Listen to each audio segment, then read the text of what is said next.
Welcome back on the AM show, and we continue with the first segment, or the second segment, I should say, on, the big stories. And we're going to be having a discussion with the Member of Parliament for Ningo Pram Pram in the person of Sam Dzata George. We're going to be talking about crucial issues to our national life. Now, let me just start off the conversation by saying that we got representation from the other side, of course, the New Patriotic Party. There have been some issues this morning, but we're still working on that so that we can have a conversation that has both sides duly represented. But for now in the studio, the Ningo Pram Pram legislator joins me. Sam, good morning. Hope you're doing well. I am. Lovely shirt. Thank you. Let's start with power issues. When I shared my blunt thoughts this morning, I was talking about, that as well. The president saying there is no doom saw, it's over, and all of that. Some were asking if it hadn't been, what was now finally over. I'm sure you heard him, May Day and all of that. Did you have light overnight? Have you had light over the last few days, especially since Mr. President spoke to us? Okay, a very good morning to our viewers and to the good people of Ningo Pram Pram. The part of Accra where I live, my light seldom goes off, except there's a national blackout. Seldom? Seldom. Oh, I mean, good for you. Yeah, it seldom goes off. Most parts of the city will be off, but we hardly go off. But the past month has been pretty erratic. We go off for about 12 hours every 3 days. In all honesty, we haven't had... The power went off briefly on the May Day. Okay. On May Day itself, we had an outage for about 6 hours. And since then, we've been back on. But but in my constituency where I'm the NP, I get reports, even yesterday the lights were off. It just speaks the two things that come out from what the president spoke about. First, he says it's over. Something can be over if it didn't start. There had been a complete denial that we had gone back into a power rationing situation called doomsaw. A refusal by the ministry to put out a timetable to help businesses. Now, when the president comes and gleefully says that, it's over now, and that from the night before there had been no power outages in the country, first thing you point out is, so now you admit that there was doomsaw. Now, the second part of that conversation is it over? Was the president factual? Was he truthful in his assertions? Absolutely not. Because even at the time the president was speaking, there were outages, and up till today, there are parts of Accra, parts of my constituency, parts of the country where there are outages. So it's just unfortunate that we've come to this place where we're still being told. It's at times I ask myself where the NPP and its spokespersons get their confidence from. Because even in this situation, they're telling us that, John Mahama recklessly signed power purchase agreements and we have unnecessary excess power. How do you have excess power and you don't have enough power to power? But in all honesty, we know we've not had excess power for about 2 years now. Well, they've been saying, they are still saying. Even some of them admit. But it's still in their speaking points. Okay, that we've got excess power and there's too much power. John Mahama, what? But just because they've been told to run down John Mahama. But, I have elders say that when the wind blows, you see the backside of the chicken. The wind is blowing now. Now, I don't know whether this is a wisdom problem or is a money problem. I'm borrowing the words of the Venerable Reverend Mensa Otabil. When there was power crisis under John Mahama, he said he's sure it was a wisdom problem, and it wasn't just a money problem. I'm pretty sure this is equally a wisdom problem. Okay? But we do know that it's a money problem, though there's no admission that it's a money problem. It also is a money problem. Money, even if there is a wisdom problem. Yeah, money problems could be a wisdom problem, because if you are not wise enough to spend your money well, you run into a financial difficulty where you can't buy the crude or the gas that is needed to fire the plants. And you see, this is simply because when they came in, they literally decided to truncate the processes that had been put in place under the Mahama administration, from the movement of our power plants to dual purpose, dual use, so that they could either fire light crude or heavy crude and gas at the same time, lean gas at the same time. You know, all of those plans that were put in place. I mean, they're more interested in renaming Ameri, you know, and renaming projects that Mahama did so that it looks like it's a new project and it is them. But look, let's call a spade a spade. We're in dire straits. And I think that the Minister for Energy, Matthew Poku Prempeh, must focus on the energy sector and work. I mean, that's what we pay him a salary for now, at least. Until any other announcement is made, he is earning a salary. What announcement could you be thinking of? Oh, the president has been doing reshuffles of late, so he could possibly do a reshuffle. If the president would take a cue from President Mahama reshuffled Kwabena Donkor out of the ministry when Kwabena Donkor gave us... Kwabena Donkor had said that within a certain period, if he hadn't attained something. But again, why should I? It's wishful thinking to think that President Akufo-Addo will be as efficient as President John Dramani Mahama. So I don't even expect that. But the bottom line is we pay Matthew Poku Prempeh a salary as our energy minister.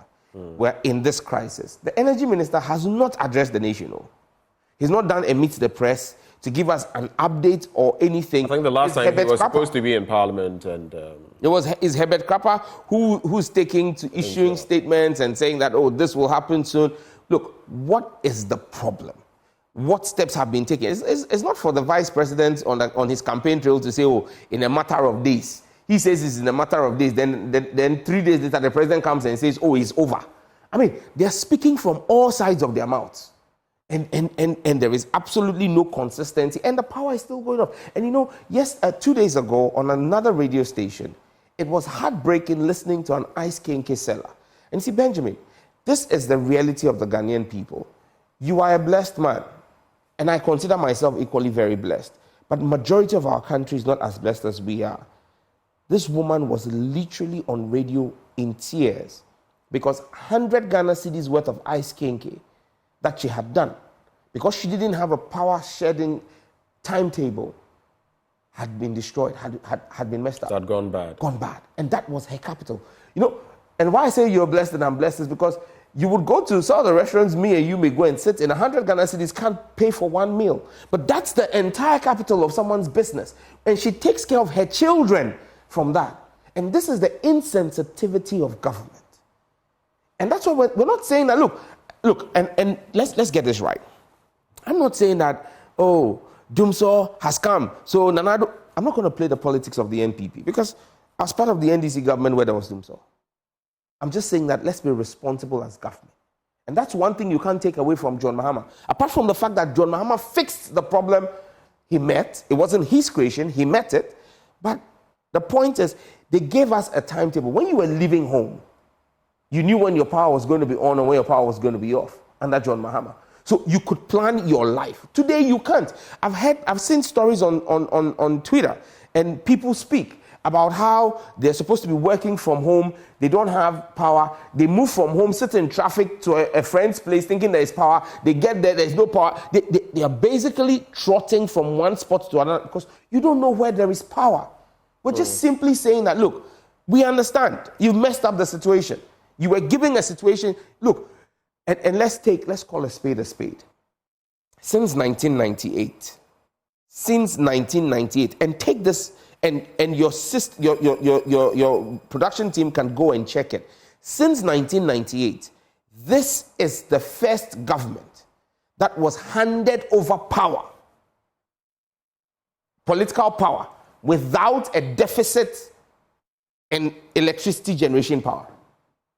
Because, look, France 98, under Rawlings, we had Dumso in Ghana. There were power challenges during France 98. And so when President Kufuor took over in 2001, he had that challenge to deal with. He tried to do a few things with it, but don't forget, in 2006, 2007, he had to march pastors to Akosombo Dam to go and pray rain. Our pastors became rainmakers to fill up Akosombo Dam. He handed over a power crisis to Professor Mills and John Mahama. John Mahama took over that power crisis, and that's when he came and stood in Parliament in 2014 and said, I own and take responsibility for this crisis that has existed, and I will fix it. Is that the deficit, as far as this administration is concerned, not owning what is happening? Just briefly on that, and then we move on. No, but John Mahama handed over in 2017 without doom, so even more so, enough capacity. Even more so, and you see, the president has said that he ended doomsor. But let's assume there were Nanado. Yes, I mean, in Parliament, he has told you that. I mean, you know that at times our president, he tells little things. But he has heard him say it. That's a pension. Yeah, I've heard him say it. But I mean, the fact that the president said it doesn't mean it's true. We all know that our president, but I'm saying, from time to time, tells lies.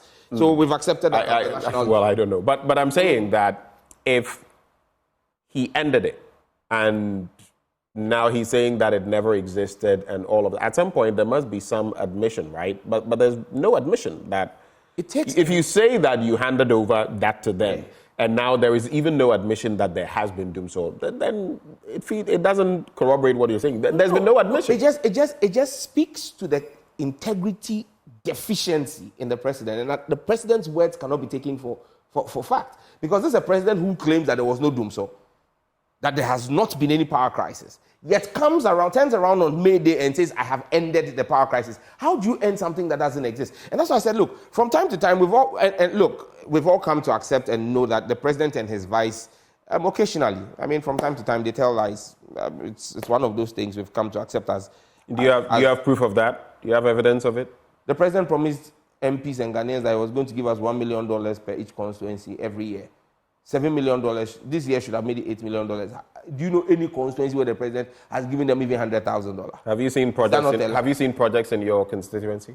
KVIP toilet. Is that what they promised? How much is the KVIP toilet? So the KVIP toilet, the six. Have you seen an improvement with education, roads? Oh, please. Every government. Do you have an Agenda 111 project in your? Yes, there is one going on in my. I do know there's one. Yes, but that is outside of the $1 million that was. No, I'm just saying. Have you seen development in your constituency? Why did the president say that when he's doing $1 million per constituency, there will be no development in any other constituency? But I'm saying something is happening, right? No, but I'm not speaking. I'm speaking to specific promises the president made. His vice president said that in 18 months. He said in 2 years of their government, there will be no community in Ghana with a water or toilet problem. Right. Are you guys still not running campaigns on open defecation? Don't we still have communities without water in the heart of Accra? All right. Did the president, wait, I'll give you one more lie the president told. Did the president not tell us that if we voted for him, in 18 months, he will fix this economy and turn it around? Did he not promise us that? Has he done that? Is it not a lie? Did the president not tell us that God was going, and this was in 2016, when he was campaigning. And you see, at times, they have the same book of lies that they tell from. So they are repeating it. The president in 2016, during his campaign, said God has brought him to use him to fix the problems of Ghana. So the battle is the Lord. 2 days ago, Baumia says God has a use for him. They think we have short memories. No. They said we don't have. When John said we have short memories, they said it's not true. So yes, we don't have. We remember that the president told that lie. Nanado told that lie. So like I said, I want to run through a number of other issues very quickly, starting with a quick update on Saglemi. What's the latest you know? We've had talk about it and what the state of it is. Now, there are thoughts of selling it off or introducing private investment into it. In just about a minute, what can you update me on when it comes to Saglemi? Well, we've had the new minister for Works and House, Kojo Nkrumah, say that he wants it disposed of by private sector engagements and all of that. Well, that's fine. Francis Asenso-Boakye had already had tried to do it. Talking about. But look, Saglemi is a clear example of what partisanship, unnecessary partisanship, does to the taxpayers' purse. These buildings were literally completed in 2016. I went in there in October 2016 with President Mahama, then as candidate, me as parliamentary candidate, where we did a commissioning, where many of the buildings had been completed, the flats, not the townhouses, the flats had been completed. And all that was needed was the drainage and water to be connected. A government takes over and leaves it to rot. Look, today I've spoken to people, a very senior member of Greda, who tells me that, look, this thing, even if they dash them as Greda, they don't want. Because as Greda? Yes, I'm not saying Greda as an entity. I'm saying I spoke to a senior member who is a senior real estate developer who is a member of Greda. And he said to me that, Sam, this thing, even if you dash me, I don't want. because it's been dilapidated. I mean, and me and you, if you travel for 2 weeks and you close your house and there's nobody in your house, when you get back, do you see how stuffy the house is? Then imagine having locked these buildings up for 7 years. And what has happened in those apartments that were completed? And then agents of the state have also gone to loot the items that were left there. The tiles. You don't know that for a fact. You've been on my show. Hold on. That for George, a fact. George, hold on. You've been on my show and said that, yes, you had this encounter. They called you in. Some people had in the bucket of a vehicle and all of that. You know that. So I'm saying by what the case what was evidence can you say that it is party people who went and stole the thing? Oh, it's party people who were put there. They were put there as party people, national security. They claimed they were from national security. Party boys put there to protect the place. They stole the things. They stole the tiles, stole the doors, So currently, what are you saying? That Saglemi is what? It's a lost cause? It's a lost cause. This is just this Tuesday. It's a lost cause. But I thought you said you wanted the NDC to come to power and that you would complete the project. Yeah, but that's what I'm saying, that the cost to the taxpayer, at the time we were handing over, we needed about $25 million to complete it. Now you need well in excess of $100 million to complete it. Look, Asenso was offered it to Grader at $100 million. Today we are hearing that Kojo Nkrumah is offering it at about $40 million or $20 million to a foreign private investor. So depreciation? I mean, absolutely. And that's because of the amount of work that needs to be put in, work that we shouldn't be putting in, but simply because of the petty partisanship of Akufo-Addo and his government, we are here. But on Tuesday, I was with the Ningo Traditional Council, because Saglemi is under the Ningo Traditional Council. And they said they are waiting to hear from government. When they gave the land to government did not tell them that they were going to sell or give it to a private person. That's not the agreement they had with government. And so when ministers are issuing selling orders without consulting the custodians and owners of the land, well, let me use this opportunity to serve notice that I stand with my chiefs to say that any private investor who thinks that he's just going to come in there and come and take it because some government minister has said come and take it, the land is not government's land. The chiefs and people of Ningo gave the land to government because government said they were doing a affordable housing project, and the target at the time, Honorable Iti Mensah cut short as Minister for Works and Housing, was for government workers. We're not going to sit back and have some private person just come in and then they create some shadow entity and come and buy it off the state at peanuts. No, that's not going to happen. So if a future NDC government came, you would still try to work on it? It's taxpayers' money. We can't leave it to rot. But some people must pay a price in court for this mess. Okay. I mean, you politicians, you have a penchant for doing this. Oh, and heads will roll and all of that. But you come to power and if the next Mahama, hopefully when the next Mahama, nothing happens. So until something happens, I think you politicians should just lay low. And keep quiet and stop making promises that you likely will not fulfill. I'm making a commitment to you and the Ghanaian people. Right. Hopefully, and by the grace of God and by the will of the people of Ningo Pram Pram, I will still be their MP in the 9th Parliament from 2025 to 2028. And hopefully, and by the grace of God and the will of the Ghanaian people, John Dramani Mahama will be the president of Ghana. And I can assure you of one thing. As the member of Parliament for Ningo Pram Pram, I will demand justice on the Saglemi project for the entire 4 years of the Mahama administration. All right, let's I will hold the government accountable to ensure that someone pays the price for it. That's fine. But let's look at another side of the coin. We're talking about Saglemi. How about Apiate? You must have heard about what has happened. Look at the buildings. They look beautiful. There's grass growing, tanks. I mean, there are aspects under construction, but that community has been restored. Miracles have happened in Apiate, and gradually, within the next few months, life will be restored there. Over 30 plus people killed. This is how far they have come. Aren't you impressed by this? Some have even said that this probably should be a model that should be used for many communities across Ghana. Your take? Benjamin, Apiate is, again, a blot on us as a nation, and especially those in authority who had the responsibility to ensure that the laid down rules, it's not like we didn't have rules for the transportation of mining explosives. We did. Somebody slept on the job. I don't know who's paid the price for that. 30 lives were lost, as you rightly pointed out.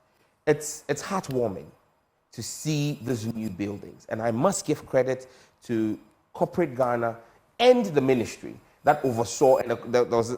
When you say ministry, Lands and Natural Resources. And there was this committee that was set up, the Apiate Fund Committee. Reverend Dr. Joyce. A lot of credit must be given to them, and a big thanks must go out to the private Ghanaian citizens and corporate bodies that contributed money to building this. How about government? The Ministry of Lands and Natural Resources. Yeah, but I mean, part of government, and that's what I'm saying, that credit must be given to them for taking some proactive step. But as we give them credit, they must also bear responsibility for their failure. To do what? Which occasioned Apiate in the first place. Right. Apiate would not have happened if the ministry was on top of his job with his agencies and ensuring that the transportation was done right. But even as we celebrate... Mistakes happen.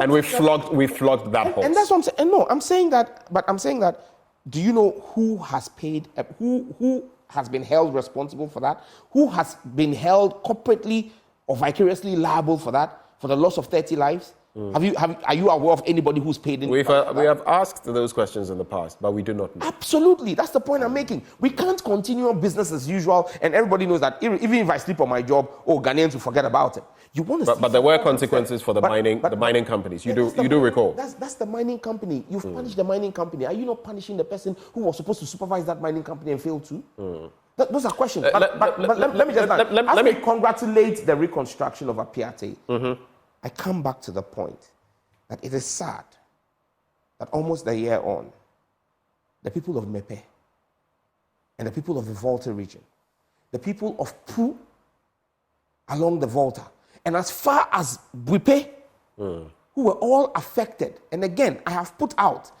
the flooding that happened was not an act of God. It was man-made negligence. And on your show, again, you see, Ben, the people in this country, when you say anything, especially this government, and it is not factual, they will come at you with all the forces. I came on your show. Well, I don't remember if it was your show or another radio station, but I think it was another platform. I put out fact by fact how human error led to the flooding at Mepe. And Ben, I'm going to do it again. Look, let me tell you. Briefly. Yes. Let me state on authority that the flooding that happened was not an act of God. It's simply because the VRA, the engineers at the VRA, failed to do their job. Which is what? Okay. You have what you call the long-term average. That gives you an idea of how much water is coming into the dam. Now, this is the long-term average over a 10-year period. The long-term average is 1.5 million meter cube. As of July 2023, it was clear that the volumes we were getting were absurd. You know how much water had accumulated by July? 6.5 million. When the long-term average was 1.5 million. Immediately they should have started spilling. This happened, a similar thing happened under Professor Mills. And they spilled over a graduated period of time that did not lead to the flooding. But they sat on it. Look, on the 14th of July, and I'm putting out dates because this is factual, and I'm challenging VRA to come out and deny what, because I did this about 3 months ago. They couldn't speak. I'm doing it again to let Ghanaians know that what happened in Mepe was because the VRA engineers failed to do their job. On the 14th of July 2023, the dam water level crossed the lower rule curve of 276 feet at a headwater elevation of 265.18 feet. A week later, on 22nd of July, the 277 rule curve was crossed at an... So I think I get the thrust of what you're saying. If they had done the right thing, the facts out for the people, over time, the Akosombo they wouldn't have got there. Absolutely. This spillage was... And look, the engineers who did it under Professor Mills were there. But they said because of politics, they said they are NDC people, so they won't call them in. I'm telling you this for a fact. The people who did the previous spillage the last time, we had excess water beyond the long-term average. But Sam George, they refused. An engineer is an engineer. You don't need an engineer from a certain period. You don't understand. To come back. You don't, Benjamin. I believe you understand. You are playing the ostrich. You know that in this country, under this government, anybody who worked under Mahama and Mills, they see you as NDC. And so they said those people, they are Mills's and Mahama's people, they are NDC. So they didn't bring them in. And that's why Akosombo happened. And up till today, have you seen one building built by government? But for the benevolence of corporate Ghana. My church, for example, the Perez Chapel International, I'm proud to be a member of that church, Archbishop Ajinasari, paid for the building of a whole dormitory that houses 100 people through the City FM relief. And so today, 100 people have accommodation paid for by Perez Chapel. Other institutions did the same thing. We went there with relief material. When we were going in there and doing all of that, did the government step in? Has the VRA taking any concrete steps to start rehousing the people whose houses were missing? What would you like to see there? Let's go. I would have expected to see the VRA, and I told the VRA chief executive this in Parliament. I met him in the corridors of Parliament and said to him, look at what corporate entities are doing. You people raised money, multimedia, you also helped. You intervened. Other media houses did it. And I said, people are giving money to media houses because you, as VRA, government agency, have failed to take any step. But the GRA said it contributed, was it $20 million or something of the sort, or was it CDs? Contributed the money. You did hear of that, right? We had paper money. We haven't seen the value of the money. Where's the money? The money they claim they contributed. They should show us what they used it to do. All right. Let's people quickly... whose houses were flooded, who are still... It's almost a year on, oh. It's almost a year on. Those people are still homeless, still living in tents. So as we celebrate the construction of Apiati, we remember the Akosombo and Mepe people. The people of Mepe. And, all right. And I went there. Look, this is what I went there less than a week after the flooding. The stench. And I understand. Cemeteries, people's livelihoods have been public destroyed. toilets and everything. And no one would want to see this. Recently, we had some conversations right here in the studio on the back of that. But you understand why, you would understand why this is happening, right? Because the president said they don't vote for him. I don't think... It is why it is happening. I'm not saying it. He said they don't vote for him. Let me also bring in a crucial matter. You've spoken about it in the past. You may have seen, and I'm going to bring in the Minister Designate for Information, Honorable Fatimatu Abubakar. She's been a Deputy Minister there. The World Press Freedom Index, at least World Press Freedom Day, Ghana has moved from the 62nd position to the 50th out of 180 countries on that index. Let me welcome aboard Fatimatu Abubakar, the Minister Designate for Information. Good morning. Good morning to you and to my brother Sam George and to your cherished listeners as well. Right. Let me just start here on an interesting note, though. You've still not been vetted and all of that. How do you feel about that, especially with the minority saying you are not substantive and you shouldn't be seen acting in that capacity? How are you dealing with that situation? Okay. First of all, let me say good morning to you once again. But let me be quick to correct the point. We have actually gone through the vetting process. But what happened is that, the committee has to send its reports to the So I actually meant, thanks for that, but I actually meant approval. You've not been given the nod to, be substantive ministers. So as a matter of fact, I am not approved as Minister for Information, and I do not carry myself around as such. What rather is the case is the fact that, the President is empowered to appoint its representatives to take care of those ministries until such a time that a minister is appointed. Right. And I have been formally giving a letter as a representative of the President and the Ministry of Information. So if So now the capacity, in what capacity are you're acting? No. The President is able to appoint his representatives to the various ministries. Right. And I think that there is no contention with that. So I am only there as the President's representative, but I have never carried myself as the substantive minister. In any case, I say I'm the Minister for Information Designate. But I have not been confirmed by Parliament as the Minister for Information. Right. So do you agree then with the minority that no one should hold himself or herself up as minister until those processes are completed? Of course. And I haven't held myself as minister. I have only acted as representative of the President at the ministry. You have been one dignified person all the way from deputy minister to minister. Let's see what the future holds. But something to celebrate, right? 62nd to 50th position, World Press Freedom Index. The ministry has been, flagellated over time. Oh, we're dropping and this. At least there's something to celebrate here, isn't there? Absolutely. Absolutely. And let me use this opportunity to thank the media fraternity. We have a lot of associations in the media space, including the Ghana Journalists Association, the Ghana Independent Broadcasters Association, the private newspaper printers, among others, and also the CSUs. We have the Media Foundation for West Africa. We have a lot of fact-checking institutions.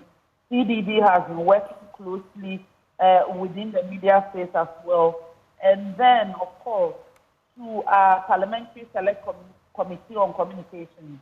Honorable Sam George is the deputy ranking member, and the committee has also been very instrumental in the efforts that the ministry has tried to put forth so that we are able to improve our position on the Press Freedom ranking. You know, over the period, we've struggled because in 2019, the indicators that were used were changed. And when they introduced the new indicators, you realize that our performance with some of the new indicators were not so good. Over the period, what we have done as a ministry, when I was the deputy minister, under the leadership of Honorable Kojo Nkrumah, is to engage all our key stakeholders to see how best we can improve our performance when it comes to specific indicators. Because in the long run, you realize that it is those isolated activities or performance improvements that will collectively come together and give us a good showing on the Press Freedom ranking. We are working over the period, especially with legislation. We are working on the RTI-LI, also working on the broadcasting bill, so that in terms of regulation, in terms of access to information, among others, we are able to achieve the most out of the situation. Also, right. When it comes to the economic conditions of journalists in the country, you know, that has been our most, I think that has been actually true. You realize that Ghana has a very beautiful and vibrant media landscape. If you look at the trajectory that we've been on since the coming into force of the 1992 Constitution, which removes the censorship issue, which addresses media pluralism so that there is no monopoly as to state alone doing broadcasting, among others. Right. Ghana has recorded a sharp increase in the number of media houses that are established in the country. And even for the state-owned media, they've moved quickly from state broadcasting to public service broadcasting. So I believe all those efforts over the period have not gone unnoticed. So you think all of these have come together to account for this giant leap, this change in our fortunes? You think so? Absolutely. But what we've also been doing over the period to improve our fortunes has to do with the president, through Honorable Kojo Nkrumah, lobbying to have Ghana become the headquarters of the International Fund for Public Interest Media. You know, the fund doesn't want media to be extinct. So when it comes to media sustainability, welfare issues, and how they can help a lot of media houses become sustainable in terms of funding, in terms of capacity, we believe that if we have the headquarters here and there is proximity between the regional office and also the key media owners in the country, we'll be able to get the maximum benefit out of the fund. And that is what over the period we are doing as a government to make sure we facilitate the office arrangement and the full operationalization of the fund in Ghana so that the media houses can also benefit from it. Okay, so these two bits for you, and then I think I can let go of you. I know you're pretty busy.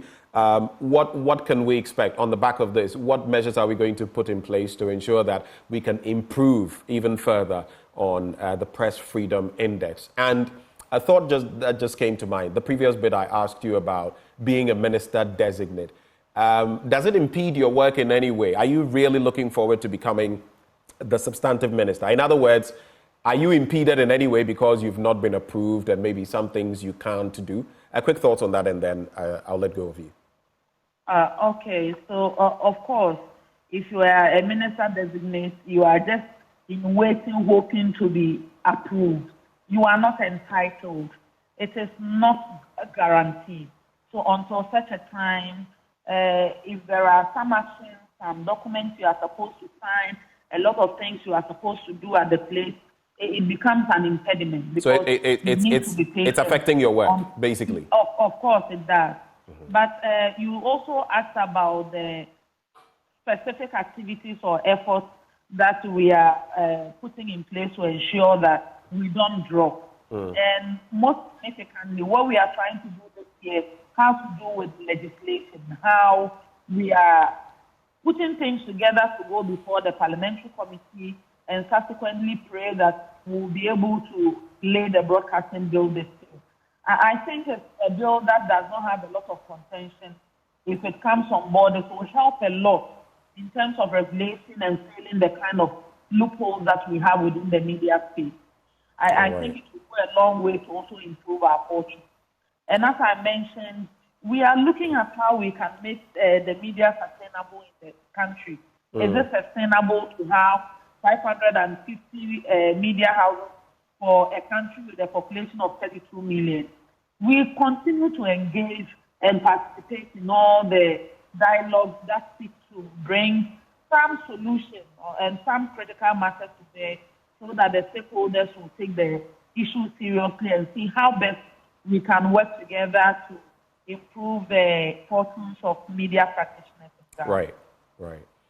We're so grateful that you took the time to join us for this conversation. You know, I've given you an open invitation that whenever these issues come up, try and pass through the studio. Yes, this morning we are in Koforidua for the World Press Freedom Day. Right. So I want to use this opportunity to wish all journalists well as we mark this commemorative day, and to pray that hopefully by next year our fortunes will even get better and we'll become number one in Africa and up there with the rest of the world, especially among countries that observe the best media freedom practices. Thank you so much, and we wish you well as you continue on this journey. That is Fatimatu Abubakar, Honorable Minister Designate for Information. She's been the Deputy Minister, and now she's the Minister Designate for Information. Sam George, you should be happy. Well, let me say good morning to the Honorable Fatima. I mean, like you rightly pointed out, she's one who seems to... I actually like her style. I like how she does. Yeah, I mean, engaged at the committee level. I think that she's a very bright young lady, and you must commend her for what she's doing. However, this morning she's had to deal with a very vexed issue, and on the surface of it, it looks like good news. We've jumped up from 62 to 50. And Fatima tries to explain that it's because of the change in the matrices that were used in 2019. She says it's part of it. She goes on to elaborate on other things they've been doing, trying to streamline the system, even working on media houses to ensure that certain things are done. You know that the situation with journalists and earnings and all of that is a crucial issue in Ghana. She talks about all of that. Absolutely. No, that's what I'm saying, that, and it is those things she says are the matrices that changed in 2019. I'm just going to quickly do a recap 10 years down the line, okay, from 2012, for all of us to appreciate why I'm saying that even though this may look like a 12-point jump, it's not worth celebrating yet. But it is still a 12-point jump. Yeah, but it's not worth celebrating. I mean, I know the problem, but it is a 12-point jump. In 2012, we were ranked 41st in the whole world, and we're ranked 7th in Africa. That's the last year of Professor Mills. Then when Muhammad took over in 2013, and let me be honest, the ranking you get for a year is representative of the year before. Exactly. So in 2013, it's basically the ranking of the last year of Professor Mills. We moved from 41 to 30th in the world. 30th. And we're ranked 3rd in Africa. Then in 2014, where you began to see Mahama's own efforts in that in space, we were ranked 27th in the world, 3rd in Africa again. In 2015, we moved up to 22nd in the world and 2nd in Africa. In 2016, we're 26th in the world, 2nd in Africa. Then 2017, we maintained 26th in the world, 2nd in Africa. Then the first real ranking of the Akufo-Addo administration. Because you will say that 2017 was based on Mahama. 2016. The first real ranking of the Akufo-Addo administration came in 2018. We moved up to 23rd in the world, and we're ranked 1st in Africa. Then 2019, we dropped to 27th in the world, and so maybe to just, Africa. Just make it brief. And then, no, I'm wrapping up. Just then 2020, 30th in the world, 2nd in Africa. 2021, 30th in the world, 3rd in Africa. 2022, we dropped from 30th in the world to 60th in the world, and dropped to 10th in Africa. In 2023, we were 62nd in the world and 9th in Africa.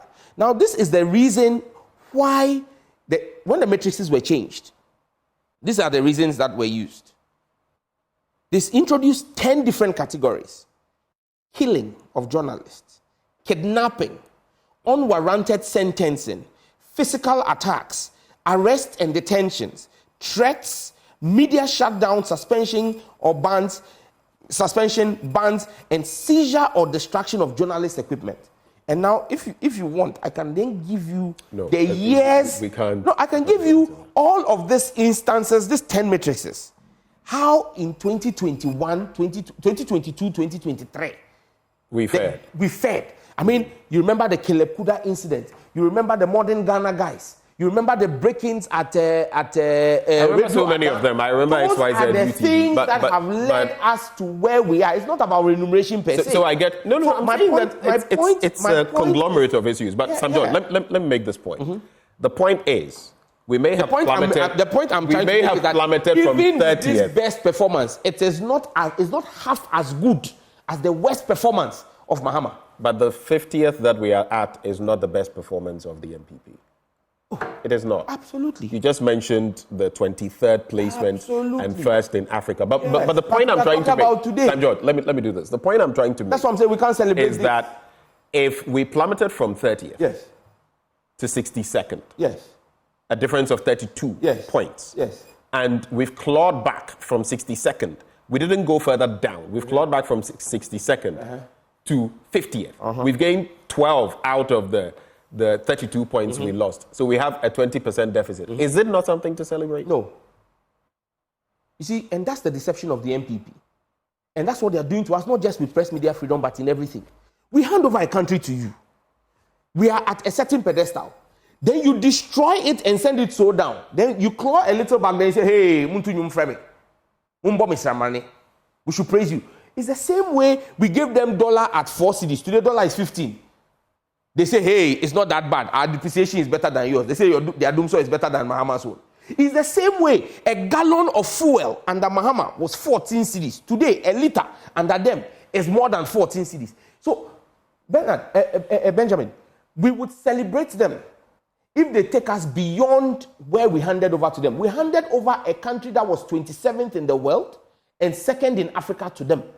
We cannot be celebrating when they have recouped from 62 to 50, which is still below where we were when we handed over to them. Look, do you know what the report says? And when you read the Media Foundation for West Africa report, it's damning.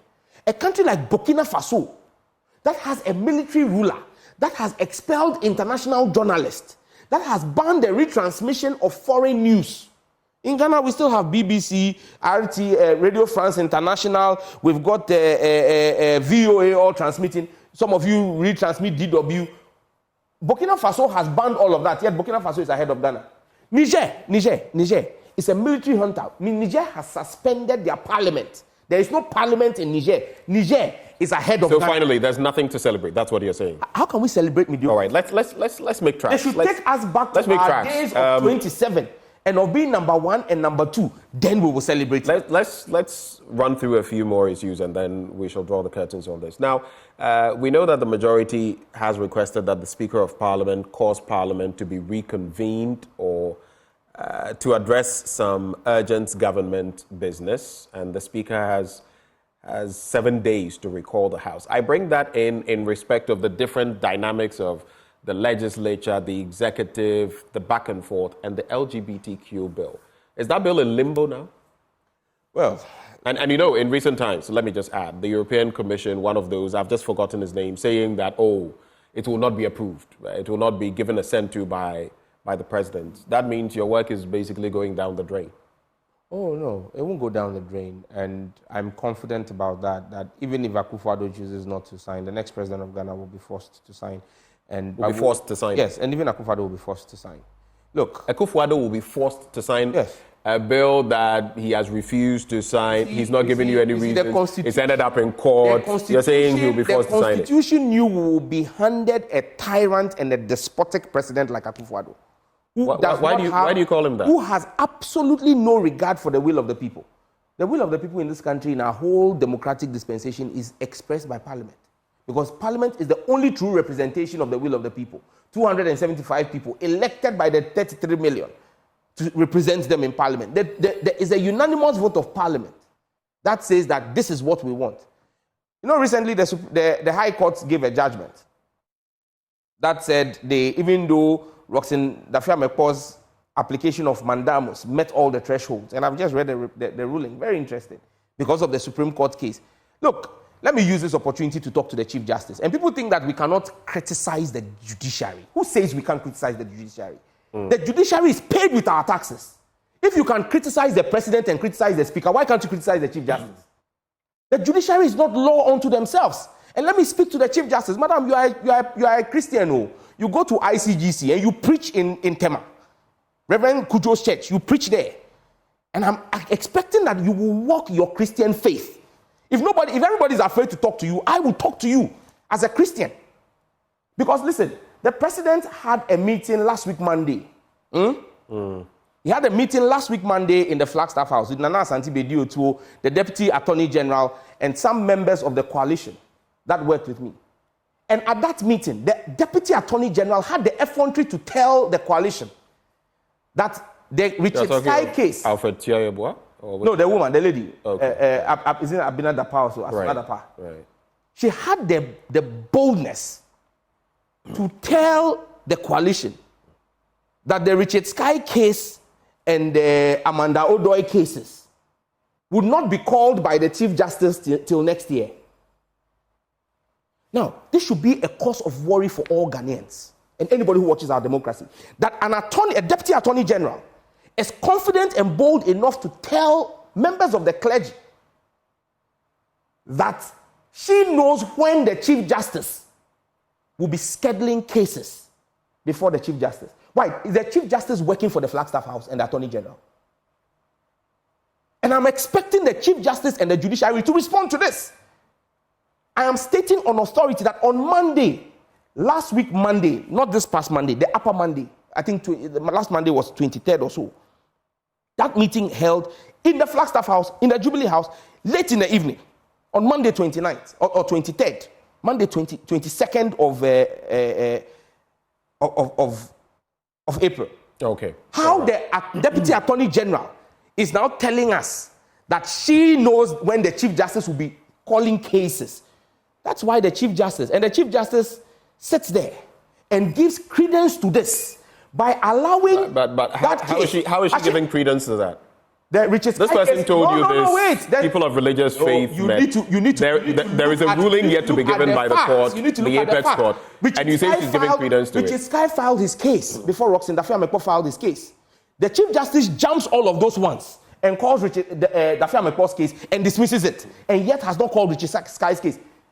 Why would I not believe that the Deputy Attorney General is determining for the Chief Justice get to talk on what to do? The fact that you... And that's why I'm saying that our judiciary is your opinion. Sam George, let's do this. We need to call our judiciary out. Benjamin, Sam George, are you going to have a monologue or a dialogue? Oh, no, we're not. Hold. We should go out with a vox. So let me make this point. Trust our judiciary today. Let me make this their point. Their reputation is in tatters. If you don't... Because of this kind of things. Then when you have electoral issues, why do you end up at the judiciary? Oh, that's why we you must have some trust in them. No, but that's why we're all saying... But the point I'm making everybody knows that they will give a 7-0 verdict. The fact that people you have... predict our Supreme Court and they fall into it, Tom. The fact that you have an opinion doesn't mean the Chief Justice or the judiciary can't have its own... They should purge themselves of this impression and opinion. So that is Sam George's opinion. Right. Yes. But I just got this information thanks to our data and research team, because they also just prompted me about this. Actually, when you also look at the World Press Freedom Index, right?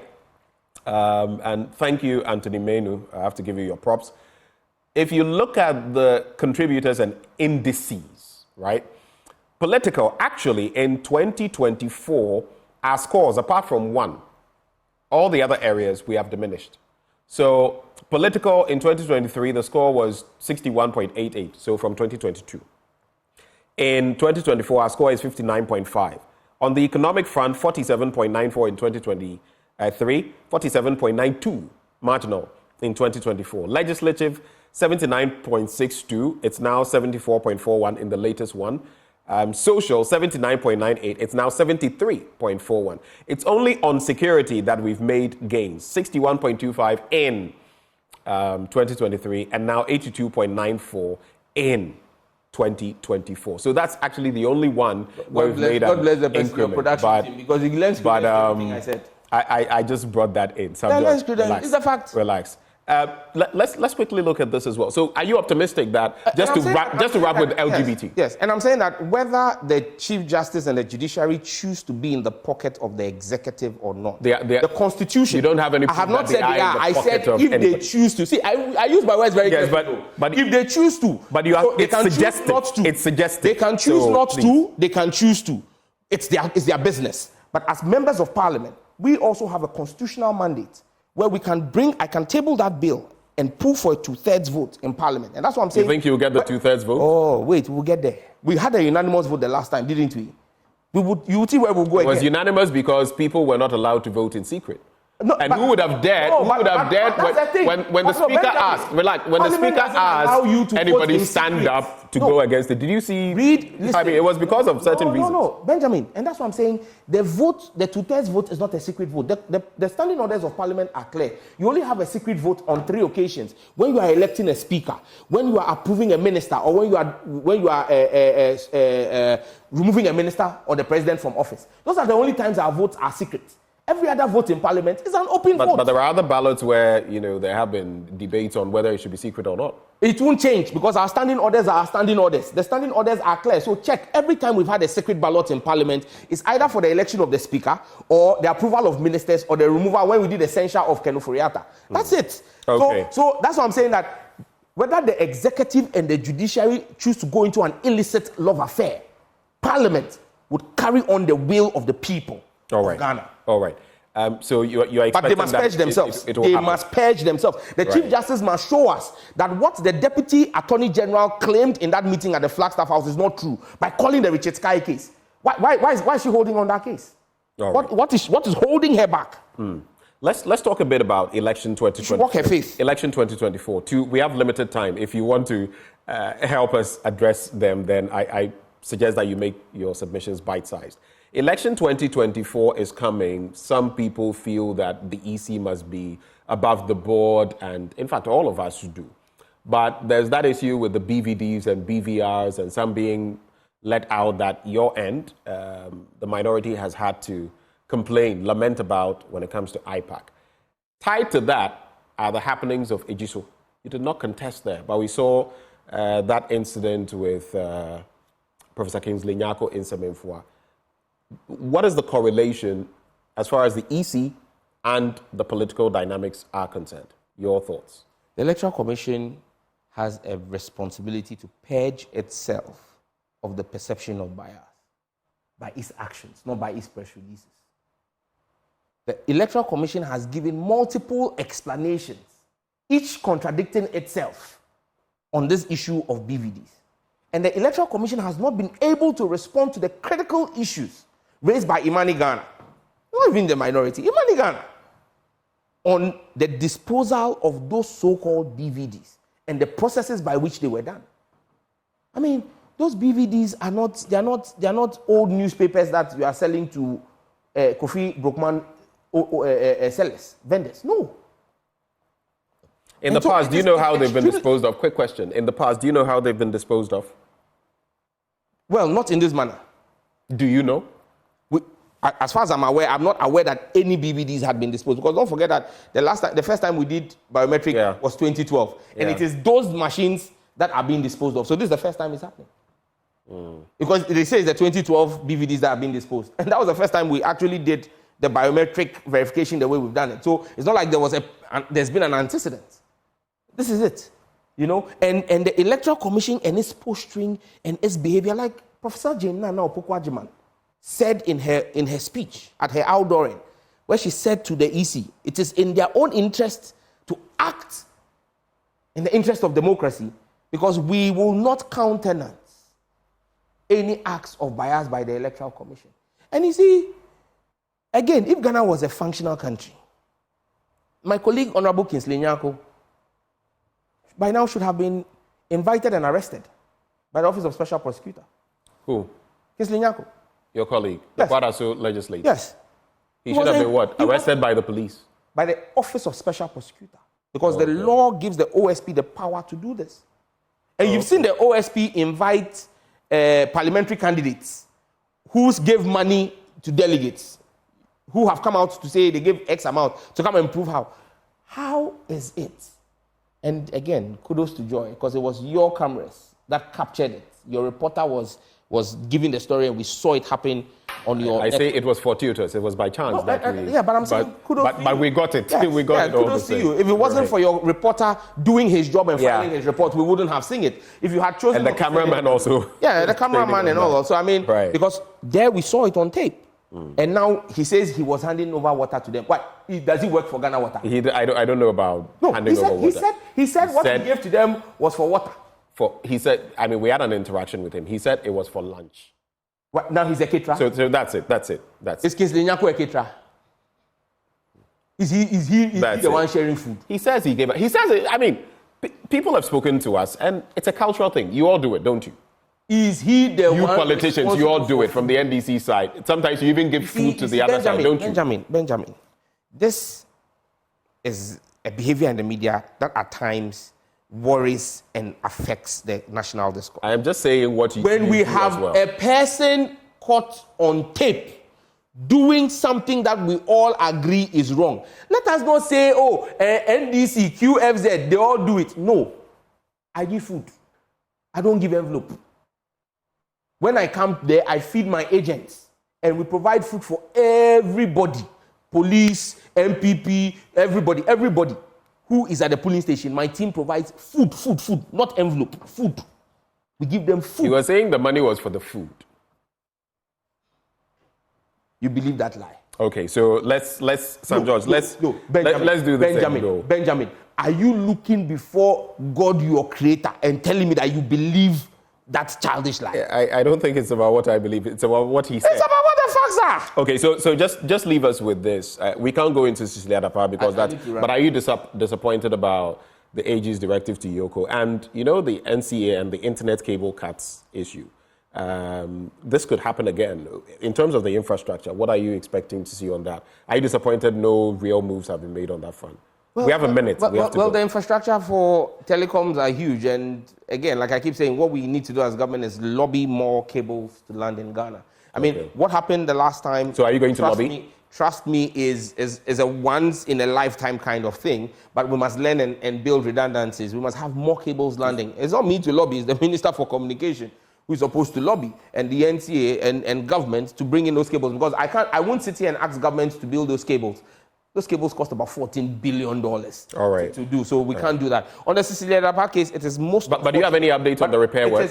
The repair work, do you have an update? The last update I heard from the Chamber of Telecoms is that by end of May, in fact, ACE has been completed, SAT3 is fully back up, and ACE is one of the key ones because ACE is what provides capacity to MTN, their major capacity support service, SAT3 to Telecel. So basically, main one is under repairs and should be completed before end of May. So I think by end of May, we should have full capacity. Thank you for that information. Are you disappointed in the AG? I mean, it's shameful, but I'm glad I saw the statement put out by His Excellency John Dramani Mahama that the next government you revive the will investigate the allegations of graft, money laundering against Cecilia Dapa. Thank you, Sam. And not just her, all of them. All of them. Sam Dzata George, thank you very much for joining us this morning. He is the legislator for Ningo Prampram, joining us to talk about myriad issues. Stay with us. We'll be right back on the AM show. If you